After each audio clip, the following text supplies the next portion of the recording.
Lydia, Nice. it's so wonderful to see you today. How are you doing? It's great to see you in your studio too, because I always see you out and about with your sculptures. So it's nice Right, right.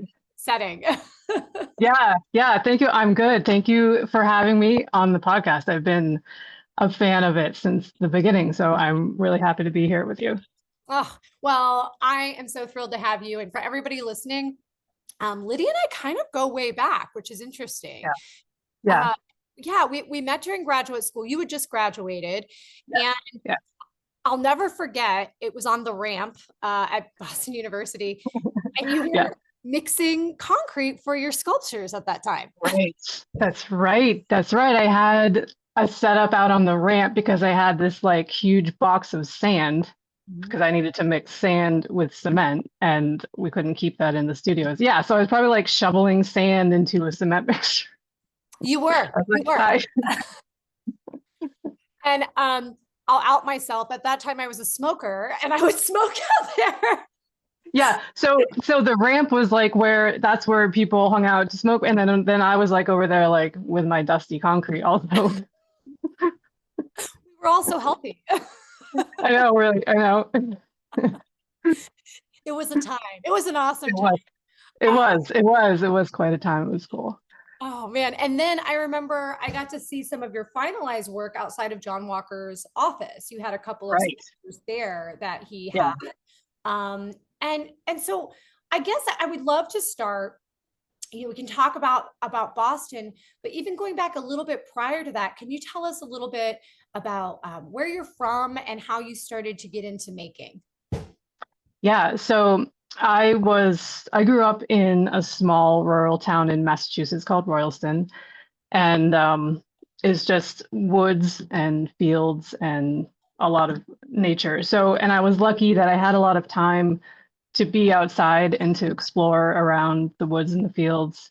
And so I spent a lot of time in nature, just looking at everything and just observing the spaces and the materials and the structures and the processes of nature.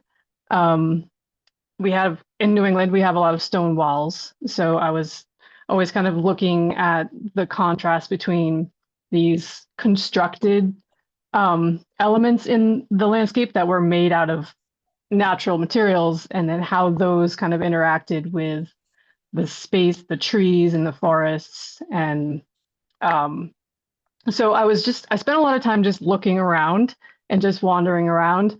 But I was also just looking for things too. I think I was always just hoping to find treasures. Like I really like when I was really little, I believed I was going to find like gold in the stream. So I was like always just searching for something special or something new out when I was just like wandering around.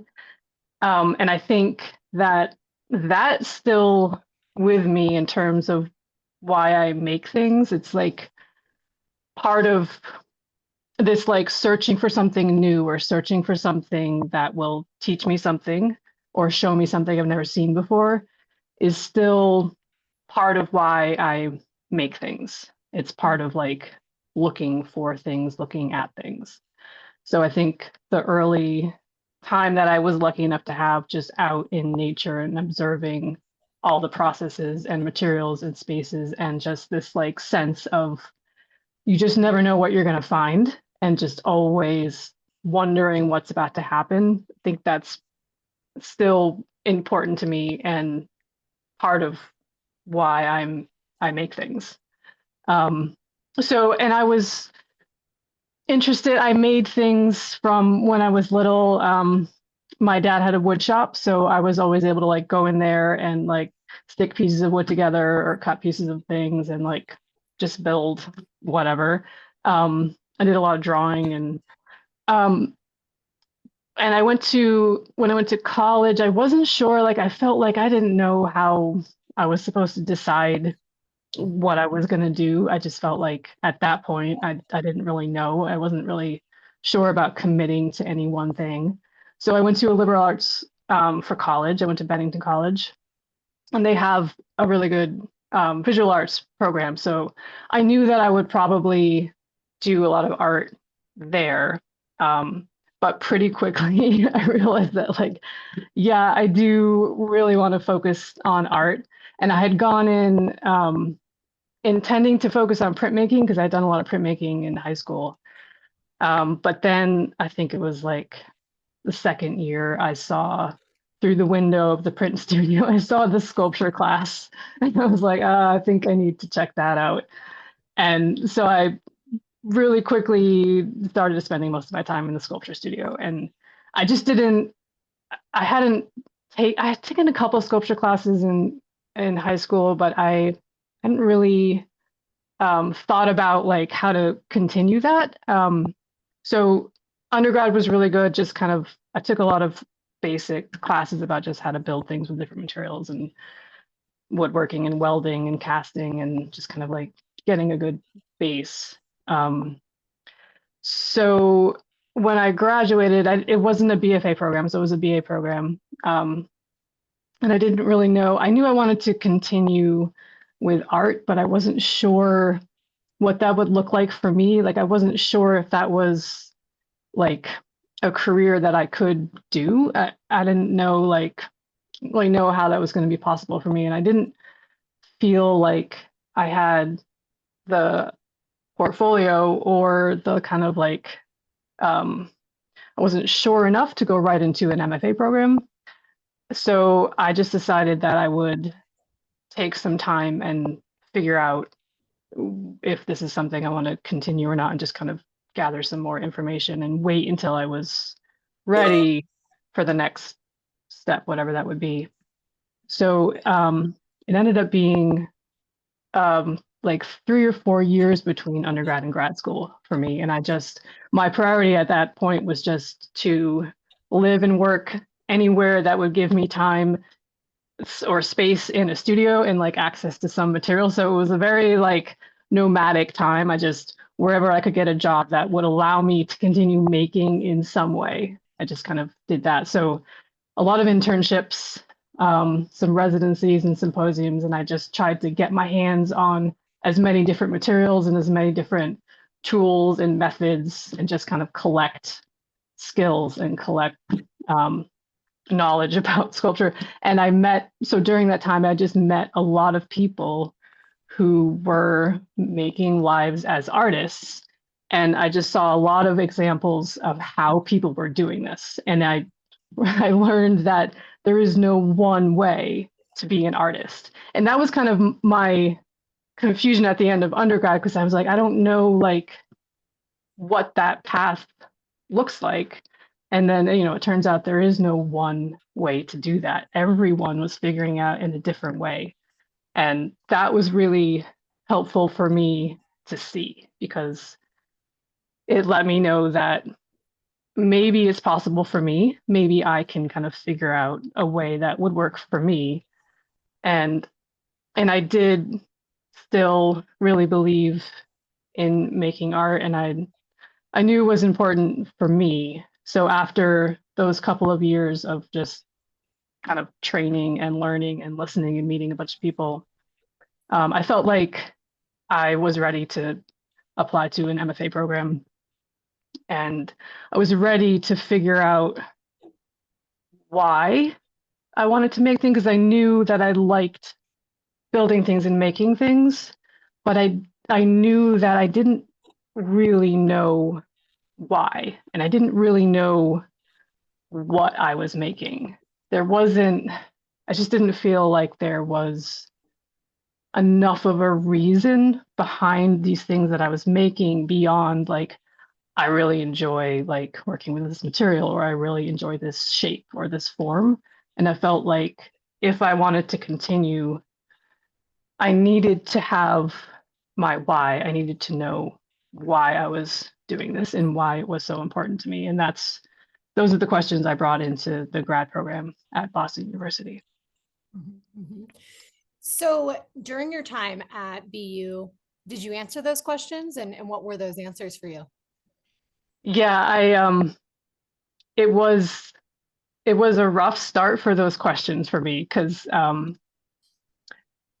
it took me a while, but I did eventually get there. So at the beginning, I kind of like really pared down the materials I was using, and just because I wanted to keep things simple. So I had just like plaster and some drawing material, and I was just trying to like keep making things, even though I wasn't really sure what I was doing. And one of the first studio visits that I had with John Walker in my first year, I think it was the first semester, like really early on, and I had some like drawings on the wall, and I had these like plaster cast, like biomorphic, like really organic shapes that I was doing.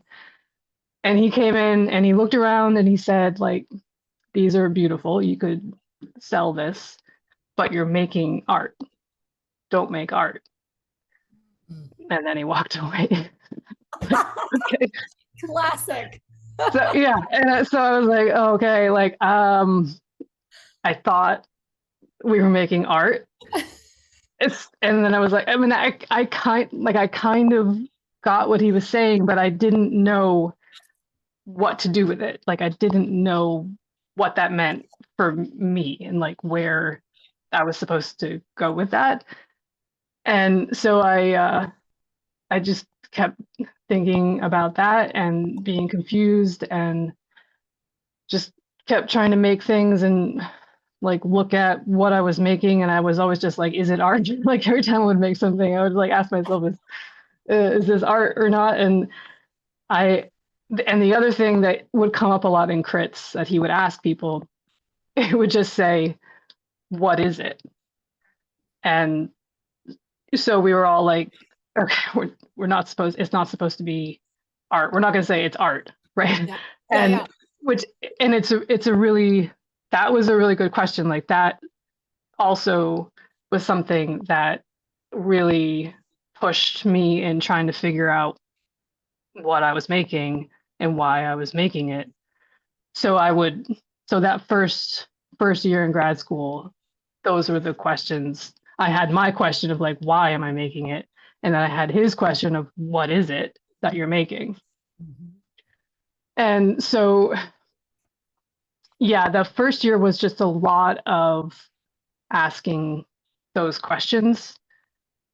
And then I started to realize that like I also had to ask myself a bunch of questions in order to kind of like figure out these answers. And I realized that part of the reason why I was making this art that didn't really feel like it was anything more than supposed to be art was that I didn't really know what I was doing.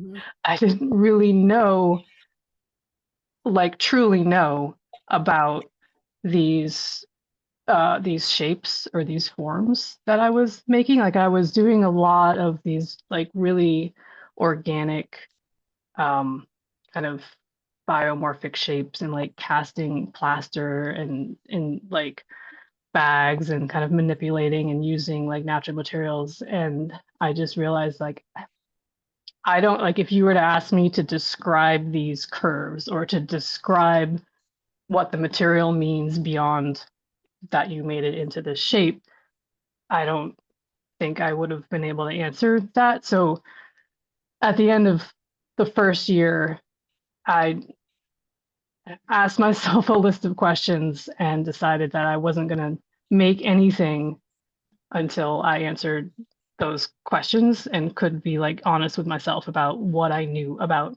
anything that I thought I was talking about. And so the questions were basically was what do I truly know about form, about scale, about content, the material, and the color. And these are just kind of like my basic categories for these elements that I was supposed to be working with and knowing about. And I needed to find out like if I really even knew anything about any of those things. And it turned out that I didn't know really much, like truly understood very much about any of those things. And I had just kind of been like using all these things, like using scale and using these different materials and using what I thought were like concepts and content within these objects, but I didn't really actually know what I was doing. So the answers to those questions. So in terms of form, I was like, the closest I could get to saying that I understood a form truly was a square. And I was like, I pretty sure I'm like 90% I understand what a square is. And beyond that, I didn't really know. Like I didn't truly know anything more complicated than that at that point. So I was like, okay, we're gonna just go with squares for now. In terms of scale, um, like truly understanding scale, like I thought I'd been like looking at all these scales out in nature of like trees versus like macro and micro scales, and actually like no, I don't. Like as a person experiencing the world, the only scale at that point that I thought like I had any business talking about was like the experience of being in my own body that happens to be this size. So that was for scale, that was just going to be my starting point from then on. Um, in terms of content, I was I realized like I don't have any business talking about anything. Like what do I know about like bigger picture issues? Like, I thought I was talking about by using like plaster and casting it in these like man-made bags or materials and boxes. I was like thought I was talking about these bigger issues of like man-made materials versus nature. And not really. Like I wouldn't have been able to kind of like have a good argument for what I knew about any of those issues. So in terms of content, the only thing that I could truly say I understood about um, stories or narratives is like my own history. Like I kind of know my own story at this point, kind of. Um, and that was about it. Like I didn't feel like I was qualified to really talk about anything more than that at that point. So any kind of content I decided had to come from something that I actually knew or I had experienced or some kind of question that I had myself. Um, Material wise, I'd worked with a lot of materials up to that point. I just kind of been experimenting. Whenever there was a different material or technique, I would just learn how to use it, learn how to do it, like learn what the techniques were. But I felt like there needed to be more of a reason for the material to exist in this thing that I was building, beyond that it looked a certain way or behaved a certain way. There had to be more of a meaning and more of an intention in the material. And I'd been using a lot of castable materials, and I enjoyed those because it's a liquid into a solid, so it will take on whatever form you give it. And living in Boston, we were surrounded by concrete, which is like one of the most ubiquitous materials in the world. It's everywhere. It's the streets, it's the sidewalks. In our studio building, that building was primarily concrete. Those floors were like 2 feet thick concrete slabs, those big, huge columns. It was like an industrial building. So I was like living in concrete. I was everywhere we walked, there was concrete, and it was like this material that was everywhere, but also kind of invisible. It was kind of meant to just be a utilitarian, just to be a function and to just do whatever it needed to be, whatever it needed to do. And it took on all these different forms. And I felt like that resonated with kind of where I was at the moment. It's like it's very basic.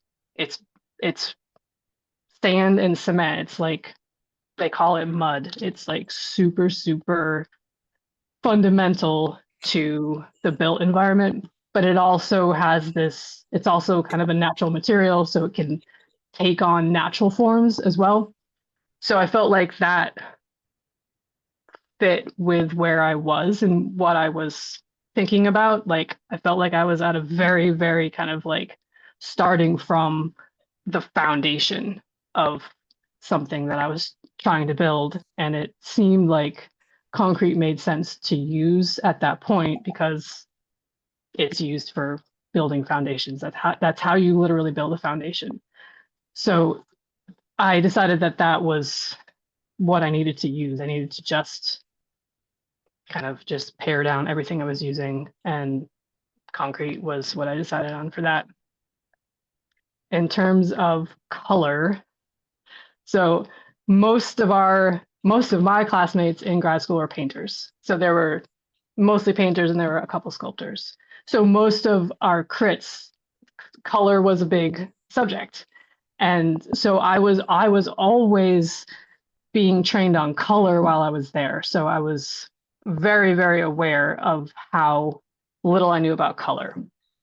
And I felt like I didn't want to answer that question at that point for myself. And I decided like, I'll take a pass on what I know about color right now and just assume that I'm not going to deal with that now, and I'm going to let the material be the color for now. That'll just be my answer to what do I know about color, is that I'm just going to kick that back to whatever the material is. So using concrete, I was just going to use that as my color, concrete color, and not try to bring in color in any way at that point until I could learn more about what I understood about color. Because I was, and being in a program with so many painters, I was learning a lot. They were teaching me a lot about color, and the more I learned, the more I knew.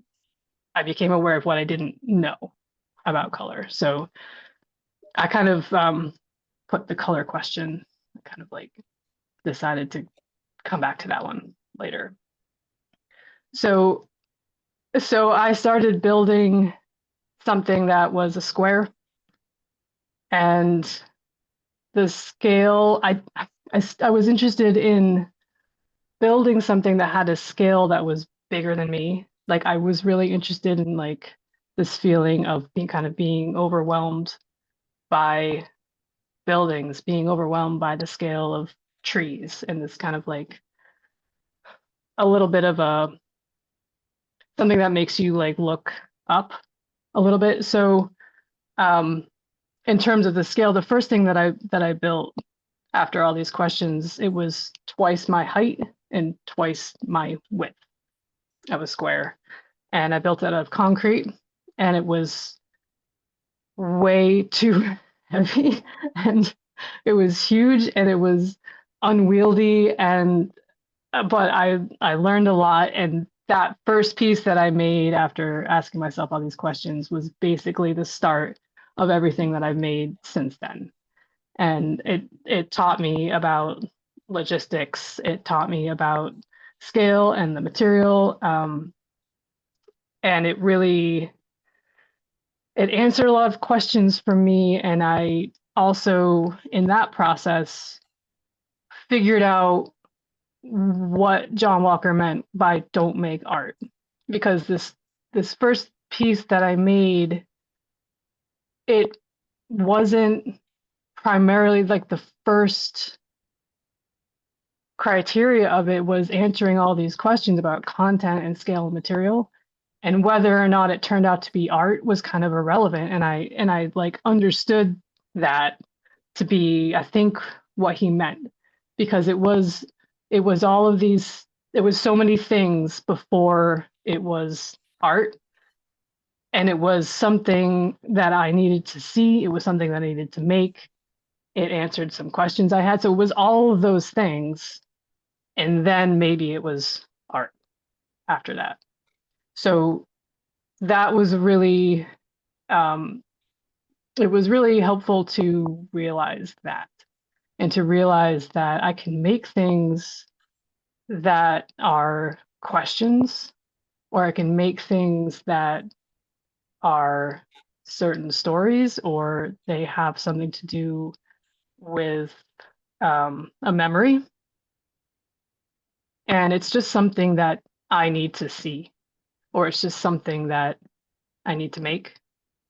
And then maybe it's art. So the fact that it's art is kind of, it comes after it's made, I think, is kind of how I started to understand that.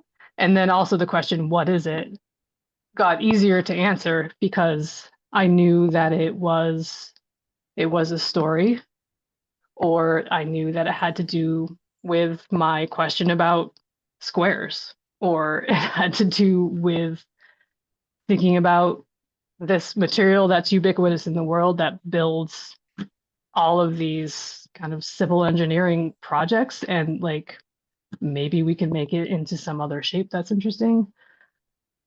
So I started to kind of get a glimpse into the answers to those questions that I had at the beginning.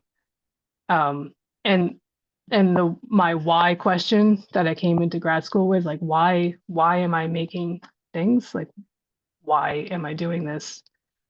I started to figure that out a little bit too, because again, it was like, because there are things that I want to see. I'm making things because there's something I want to find out, or there's a question I have. And that was good enough for me at that point to kind of continue making things. Like I felt like, okay, like I think that makes sense to me, and it makes sense that it could be something that I wanted to continue doing. After that first piece where I just used like raw concrete, I started to try to think more about color, because I was interested in color, and there's so much color in the world that I know that I get overwhelmed by it. There's just, and there's so much to take in, and I didn't feel like I was equipped to deal with it and then reorganize it into something that made any sense, because it was just like, it was so overwhelming. And I realized like I didn't know where to start with color, because I wasn't able to like organize it enough to even know where to begin.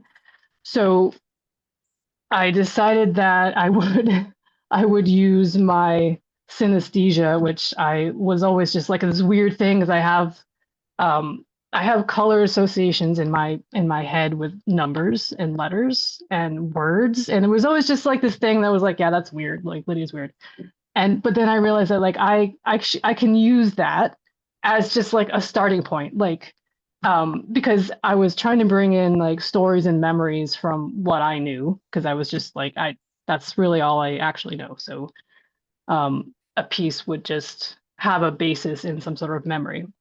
So I just started using whatever color was associated with whatever story that I was incorporating into a piece, and that would be my starting point for color. And it was just a way to have like a solid color reference. It might not mean anything. Like it doesn't mean anything to anybody that Tuesday is green. Like it doesn't really matter, but it's just a way for me to have a reason to start with that particular green.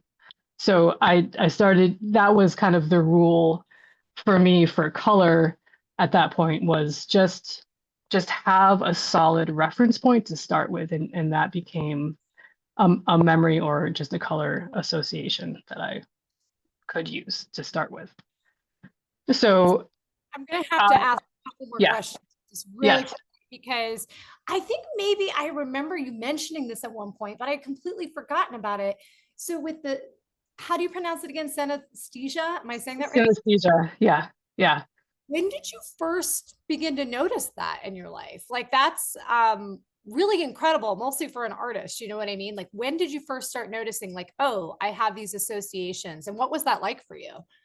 Yeah. I think I realized that it was a thing in college. I think because I think I was like talking with my advisor at one point, and I mentioned like something about the days of the week being certain colors, and he was like, "Oh yeah, that's synesthesia." And like it's a thing. Like it's one of those things like when you have an experience and you grow up with it and you just think that it's just part of being a person and you don't realize that it's something that's different or it has a name or anything. And yeah, so I think it was in college that I kind of first heard about it and realized it. And it can be so basically it's like a cross sensory thing, and people have different. It can be different for everyone. So some people will like taste a sound, like a sound will trigger a taste, or a sound will trigger like a sensory feeling. Um, so in my case, and it has varying levels too. And my experience is mostly that language triggers color associations. And yeah, I didn't, and it's always been that way. I was like, obviously, like 3 is yellow. Like, it's just like it's just always there. People are like, really? So, but it was really interesting to just become more aware of it and to use it in a visual art sense, because I think for a long time it was just color was just too overwhelming for me, because it was an exterior experience, but it was also an interior experience. So I think that's why I was like, for a long time, I just kind of like couldn't deal with it, because it was too much. It was too everywhere. And it just, I couldn't pin anything down enough to actually work with it and try to control it in an exterior way. So realizing that I could just use it as a starting point, like not try to recreate anything, but just use it as a way to just have some sort of framework to work with, and not let it be overwhelming, and to like use it to my advantage, and like use it to build things rather than being overwhelmed by it. That was really helpful. But that, yeah, I didn't start to actually realize that was a thing until in college. And it's just been slowly just like figuring out like how are some ways that I can um, use it and kind of externalize it a little bit. That's incredible. That is really incredible. And it goes back to, these questions you were asking yourself, like, what do you really know about scale? What do you really know about content? And that in some ways becomes something that that is for you personally. It Yeah, may, it's different from other people, but it's like your right. experience that you can then build out of. Very cool. Very cool. Yeah.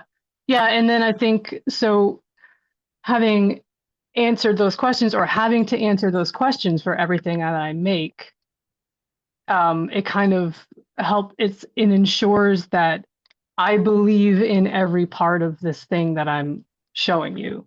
And it doesn't, like you said, like it doesn't necessarily have to translate directly to you, but it has to be an object that I 100% believe in, and is there, everything about it is true to me, and every decision is based on something that I feel like I know or I believe in. So um so after kind of figuring out some of the answers to those questions, I just made myself a set of rules, that I kind of try to always check those rules off with whatever I make, and from now on. And it's good to have rules because they can be broken, and you can like push at them, and you can be like, oh yeah, I know why I made that rule. But these rules have been really, really helpful for everything I've made since then. And I can tell you the rules now if you want. Going to ask about the rules, but then I also thought like maybe I shouldn't ask about the rules. Yeah. You know what I mean? That you Right. function out of. So yeah, if you want to share one or all of them, like that's up to you. But I'd love to at least hear maybe one rule, like set of rules for you. Yeah. So the first rule, the top line of the rule is that the content and the story has to come first, and I have to do all the homework for that before anything starts being made. So I have to know what this thing is and what it's about and what it's called. I have to know the title or the name. Basically, I have to know the reason and the background for an object or a picture before I make any of the other decisions. So all the decisions from there, all the scale, content, scale, color, the logistics, the materials, all of those flow from knowing what the content and the story is first. And then that will influence all the other decisions.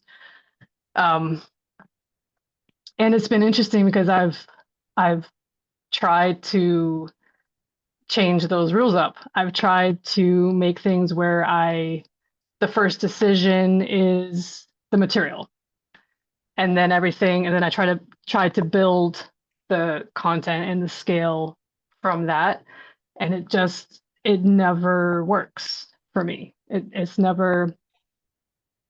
doesn't become something that makes complete sense or that I completely believe in when I try to skip doing all the homework and figuring out what the story is first. Yeah, I've tried, because every once in a while I'm like, are these rules, do they still work? Like, do I still need to be following these rules? And then I'll check and I'll like do something where I mess up the rules and I'm like, yeah, they're Like, I these think rules. yeah. I'd love to hear a little bit about the research that you do, so like the content and story have to come first before Yeah. any, so you do the research. Can you share a little bit of the research with us? Yeah. So for example, a series that I'm working on, the unconformity sculptures. By the way, beautiful. I love them. Thank you. Thank you. Yeah, that's an ongoing project. And so I've been interested in geology for quite a while. That was kind of something that came in early when I was figuring out what I was building in terms of this idea of accumulating layers in a form. And I was thinking about memories and experiences and how time kind of accumulates for us, like the experience of being a person and like moving through time and moving through the world, how all these layers of time accumulate within our lives and they kind of create your life. But it also happens in geology, and you can literally read back through time in the layers of the earth and the strata, and you can kind of like see how things change over a longer geological time, like through deep time.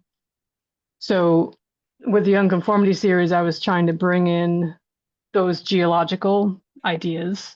And an unconformity is actually a geological formation, and it's kind of like a break in the timeline where you have kind of things building up in a certain way, and then there's a point where something drastic changes and like the angle of the sediments change, or there's a bunch of erosion and then things kind of fill back in, and you can read that in the geological timeline. So I was interested in like bringing in that idea of kind of this constant buildup of time and then something that really breaks it for a moment, and then how that continues. So those unconformity pieces, kind of, I was thinking about that idea, and I was also thinking about forms that are support forms and forms that need support. So kind of like in architecture, we have like posts and lintels. So you have your vertical pieces, and then there's like a piece that runs across the top that is supported by the posts. And I was just thinking about this idea of like in life too, where there's always this like give and take of where we support someone else, and then sometimes we need to be supported. So sometimes there's like someone is leaning on you kind of literally and figuratively, and sometimes you need to lean on someone else. So within the shape and the form of that unconformity, those pieces, there's you can read it as a single form, but you can also read it as two forms, like two figures. And there's one that's more like straight and stable, and then there's one that is kind of leaning on that form. And then there's always like a bridging element that connects them together. So I was thinking about those ideas, those kind of like support and giving support, receiving support and giving support, and then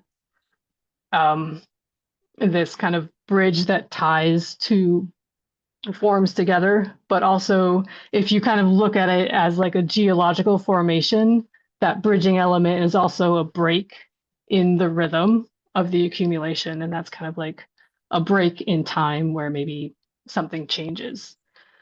So those were the ideas that I was interested in before I started planning the actual scale of that piece and the actual kind of shapes that they were going to take on. And so I really tried to nail down those concepts before I moved into the building phase and figuring out what colors were going to be in these and how I was going to actually like logistically put it together. So I know a part of your process, or I've seen a few of these, is like these drawings. So like, for example, behind you, I love seeing all of them. Yeah. And on your website, you have some images of you doing these large scale drawings. So can Yeah. you talk a little bit about the relationship as so you kind of you come up with the content, the story. I love this idea of geology and the break.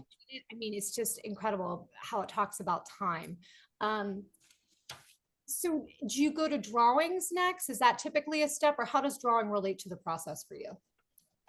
Yeah, so it depends kind of on the piece, but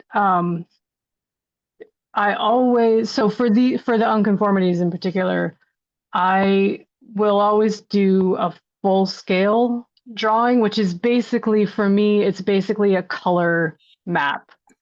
And it just kind of is a guide for where I want color or pattern to be. Like if I'm needing specific color control within the sculpture, I'll do a full scale drawing of each side of the piece. And so when I'm actually like casting and mixing up the concrete, I'll have that as a guide to kind of like know where I am in the process. And it also, the full scale drawings sometimes can help me with action and figuring out what kind of line I want.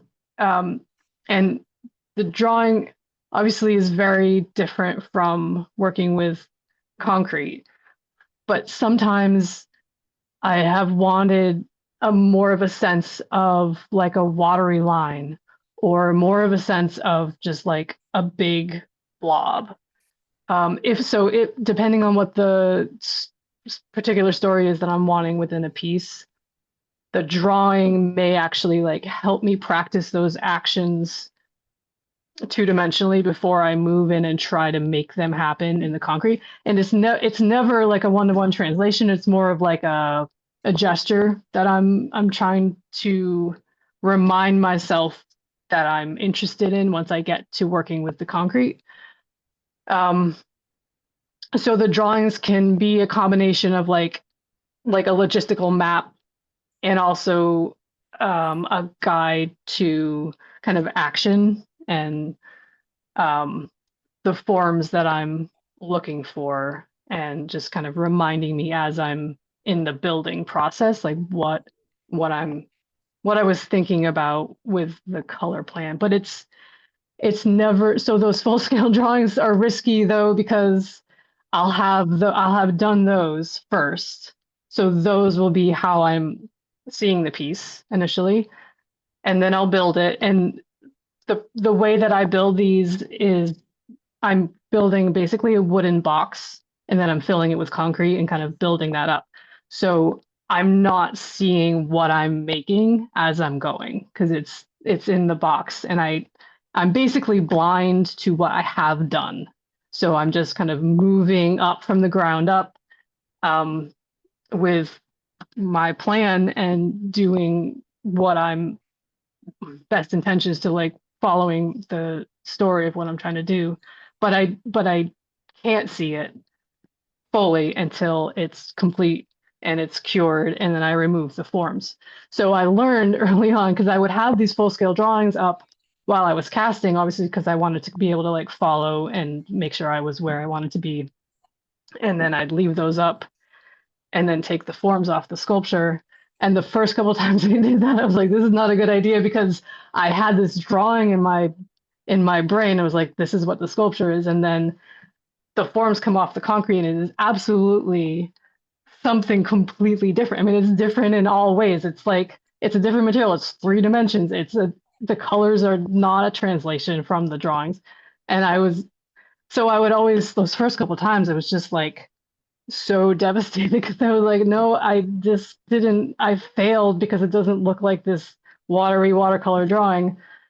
And so I learned that the drawing can function up to a point, and it functions as a planner and as like trying to figure out and stabilize the ideas and the lines and the colors and the forms. And then once that moves into the building phase, the drawings have to go away and just be their own thing. It's kind of like they did their job. I can't I can't have them there when I'm working with the finished sculpture, because I start comparing it and I just like spiral, and it's not good. So there, like I've learned to separate those two, and I've learned to realize that they are completely separate things. They're separate entities and they function in very different ways. These drawings are a little different. This is a series of daily color and light notes that I did in 2022. Every day I would just make a painting of kind of what the day had been in terms of what I was seeing in the landscape.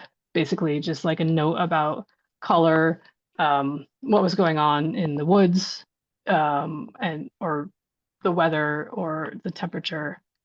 And so those, and then I would also write down on the note on the painting. I just like make a note about something that happened or something that I observed. So it was kind of like a visual and just kind of like a document of a year. And I've taken these and brought them into some of the more recent unconformities, just as like a general sense of a landscape in some period of time. So I'm kind of like, I'll take a month and just kind of distill it down into a couple of ideas about light or color, and use that as a starting point for a sculpture. Hmm. I love this relationship between the drawings and the sculptures that you're making, and imagining you removing the forms to see the piece. That has to be like this like kind of like amazing experience to be like, okay, I have this idea. Like, does it continue to be kind of a thrilling experience, or has it become more of like, okay, I've done this enough times that it doesn't have that same level of excitement? It still has the same anxiety slash excitement. Yeah, it always does, because I'm always doing something that I don't know how to do with them. So there's always this element of like, I kind of know what it will be, and also I've brought in something that I've never done before, so I don't know. Like there's a lot of things that I don't know about it still, which is good, it's like, yeah, it produces a lot of anxiety, but it also keeps me it keeps me moving forward if there's something that I'm not sure about, if I'm like trying to do something that I've never done before, and that's kind of a reason to keep making these things and to keep trying to push things, because it would be, maybe it would be nice if I knew that it would always work, and then there wouldn't be as much anxiety with the removing of the forms, because I would know that like I did these things and this is what it will be, and there's no wondering, then there's no anxiety, and there's no risk of something unexpected happening. But I do I do still want that element of, I'm not sure that this is working, or I'm not sure that that will be what I thought it was going to be. So I think that's still part of why I'm interested in making these, is that I want to keep pushing it, but that brings with it, it's risky, and it brings a lot of anxiety in that moment of like removing the forms. But there have been a lot of times where I'll remove the forms, and then for like a couple of days, I'm just like, it's so not what I was trying to do, that I just have to like step back and just like let it be. And then there has to be like, I have to go through this transition of like what I thought I was doing and what it is. And then usually I realize, I'm like, oh, that was probably better. I it's usually it's usually better when my plans fail in some way, because if they had succeeded, it wouldn't have been as good. There are some things that have happened that I thought were failures initially, that I recognized as kind of advancements. But I never, like, I don't know enough to actually do all these things. Like I have to find ways that these things will show me to move forward, that I never would have thought of. And that's why I know that I know that I need to try to do things that could possibly fail, because those failures are better than my plans a lot of times. And I can never, I'm not smart enough to like plan and do all of those things. I have to learn from things that happen from me trying to do something else entirely. Well, it's like the work, like at a certain point, the work becomes its own, it's separate from you. And it Yeah, sounds like, trusting the work too, like you're allowing that process to lead you, to raise new questions, to raise new risks. yeah, You're responding to it. yeah, It's this like really beautiful back and forth with the work. um yeah, I love the color that you're using. I find it really interesting how it functions in the piece in terms of the content that you're talking about, with geology, with these breaks and connections and support, and how it also starts to bridge in certain areas or stay in its own side essentially. Um, right. and I think that's really gorgeous. I also keep going back to something you said in the very beginning that I hadn't thought of. Initially, but now it makes a lot of sense, which is like within New England, there's all these stone walls that appear in Yeah, nature. And for me, I'm from the Midwest, we don't have yeah. those things. And I remember going out to New England and being like, what is this? Like, You know, it's really like these old walls, or is this like just how people kind of decorate here? So again, right. time that comes into your pieces and space, I find really, really exciting. Yeah, and stone walls are really interesting because were initially a solution to the problem of the land in New England just being so full of these boulders and these rocks left over from the glaciers. So in order to do any kind of agriculture or farming, you have to pick all of these rocks out of the ground. So if you needed to have a field for grazing animals, you needed to like get a certain number of these rocks out of the way.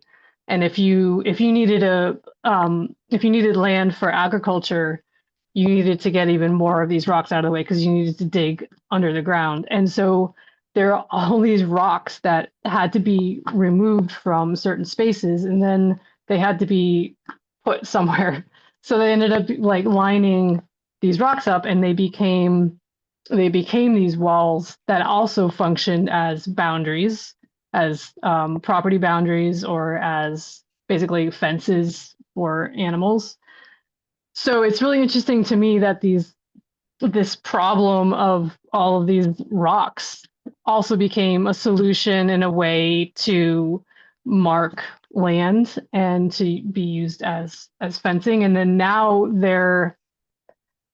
they don't seem to be, they're just kind of everywhere, and they don't necessarily make any sense now because we're not using fields for animals, and we're not like planting in the same like agricultural plots, but they still do mark boundaries. We still do use them as property boundaries. We still do use them as the road edges.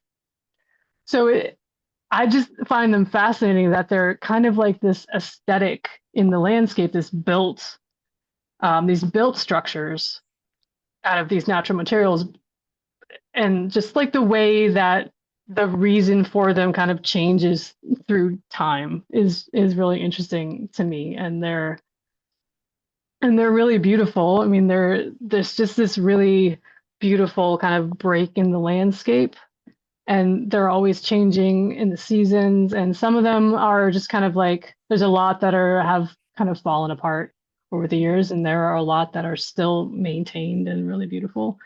But it's just like this really interesting feature of the landscape that's kind of like, it's man-made, but it's just absolutely responding to the landscape and the geology of where we are. I find them fascinating as well. And they're also like this disruptor of time for me in terms of like I'm going through my day to day on this blacktop road. And then I look Yeah. over and see that, and you can't help but think like, who moved that? Who I handled know. all things and built those. So I think it's Yes. this really beautiful reminder. Speaking Yeah. of time and of spaces, so New England, you are getting ready to go for a year out to New Mexico, a very different Yeah. state, on this incredible residency. Can you tell Yes. us a little bit about the residency and preparing for it, like how you're preparing for it?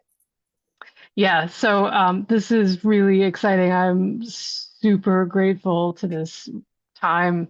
So this is the Roswell Artist in Residency program, and it's called A Gift of Time, and it's a full year of studio time. Basically, there's no other obligations, and it's a funded studio residency, which is it's amazing. This has been like my fantasy residency for a long time. It always seemed like that's never going to be possible. So I'm really excited that this is happening. Um, so there's a couple of big kind of ideas that I'm thinking about. So one is just the amount of time is it's it's a little like I'm not even sure what that will mean for me because I haven't had like that kind of focused studio time probably since grad school, and just like that being your one job, like your single job. I haven't had that the studio work be like the only focus for quite a long time. It's always been like juggling other jobs and other things in life, and like trying to kind of like navigate where you fit your time for studio and then life and all the other stuff. So um I don't know what that will be like. I don't know what will be possible with having that kind of focused time and that kind of being able to have continuity of thinking, like day to day, week to week, month to month. I mean, that's like, I do know that that is an amazing asset to have, to be able to, because I know that there's a lot that gets lost in the kind of breaking up of time in the studio, and I do my best with notebooks and sketchbooks to kind of like record ideas and record concepts, but I do know that things have been lost over the years just because of the breaking up of time. So I'm really, really interested and excited about what could be possible with that kind of focused time. And the other big element is the landscape and just being in such a different space. It's so like in New England here, everything is very, at least where I am, I'm in like an actual woods. So everything is very close and tight. There's trees, there's things growing all the time. The light is always changing based on the seasons because you have leaves and then you have no leaves. Um, the view of everything out in the world is very, very short. In New England, you can't see very far. And you're always looking through things, you're always kind of like navigating around things. There's not a far perspective in terms of space and landscape here in New England. And in the West, that's extremely different. And I haven't spent a lot of continuous time in that landscape, but I've visited and I've traveled through. And it's always this like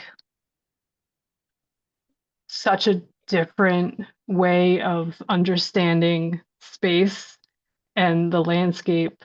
And like usually when I'm first there, I don't have a gauge for knowing what I'm looking at. I'm like, I'll look at something in the distance and I'm used to, if I can see something, usually it's like relatively close. So I'll be like out west, I'll look at something in the distance and be like, oh yeah, that's like half a mile away. And it's like 200 miles away because you can see it. And so there's just this dissonance in terms of like understanding space, just like very basic. That's different, and that I'm very interested in that and how that influences just the experience of being in the world and just like being in a space that's that different and being in a landscape that's that different in terms of space and material and light is completely different. And I think that's going to teach me a lot. I'm sure. So yeah, I'm really excited. I'm trying to plan and also not plan for this time because I know that I don't know what's going to happen, and I understand that I can't plan for it entirely. So I'm trying to find a balance of like having enough of a plan for things that I want to do, but then also leaving enough space to just be like, that might just, all the plans might just go out the window and something else entirely new might happen that I have no way of understanding now before I'm actually there. So that's where I am now with that. I'm so excited for you. I can't wait to see the work that comes out of it in terms of, what you're talking about there with space and kind of how that impacts the feeling of scale, when you're like in Yeah. this immense open space, how you can feel so Yeah. much smaller than when you're in like the woods where you feel like there's a different relationship. I'm so excited for you. Congratulations. It's going to be awesome. Thank you. I can't wait to hear about it. And I have one more question for you before we have to end this time, which I so enjoyed, Lydia, learning more about your work. And it's Thank just you. really interesting and gorgeous and thought, Thank you. which is, there's a lot of artists who are listening who may be contemplating getting a residency like this someday, or they may be contemplating graduate school. But is there Mhm.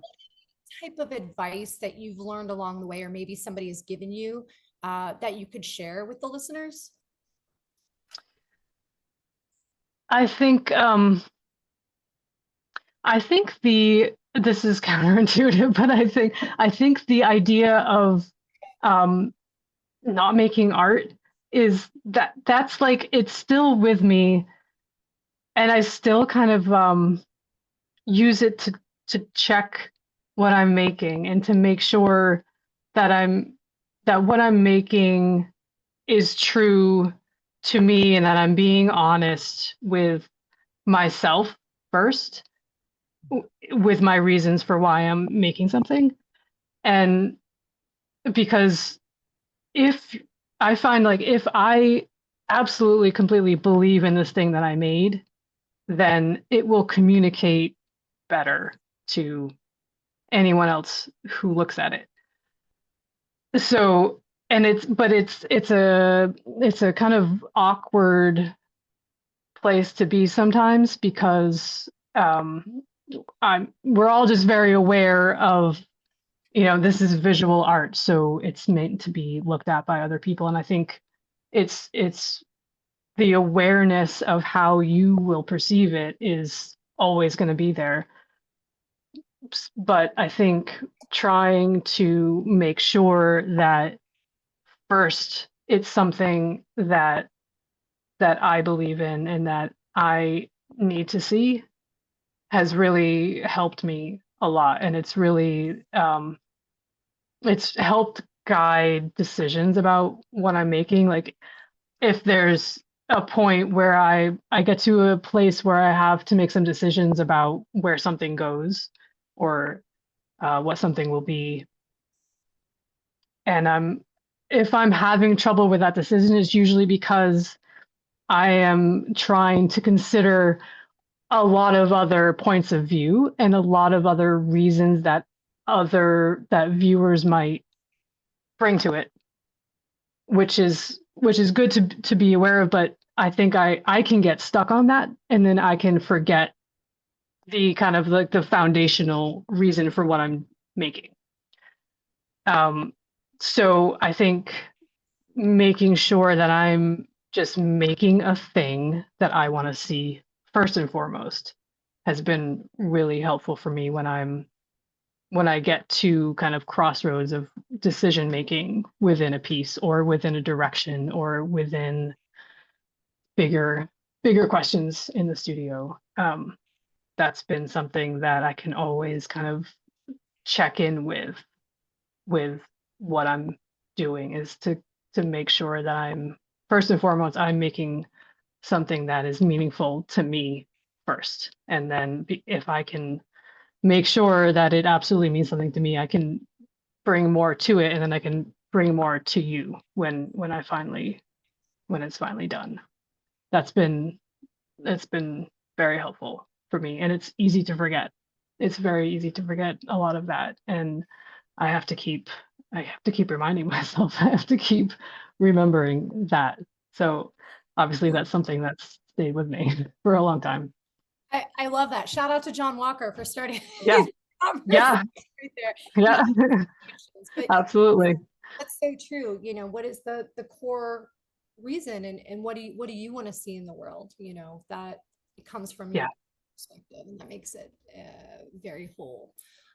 Lydia, thank you so much for being on here today. It's been such a pleasure to talk to you, to learn more, and I'm so excited for your residency. I can't wait to see what happens while you're there. thank you. Um, Thank you. can Thank you so much for having me. This has been really great. Oh, I loved it. I love it. We're going to have another conversation at some point, hopefully in person. Yes, yes, absolutely. Of course. um, and so before we jump off here, can you tell people where they can find you online so they can follow along Hmm.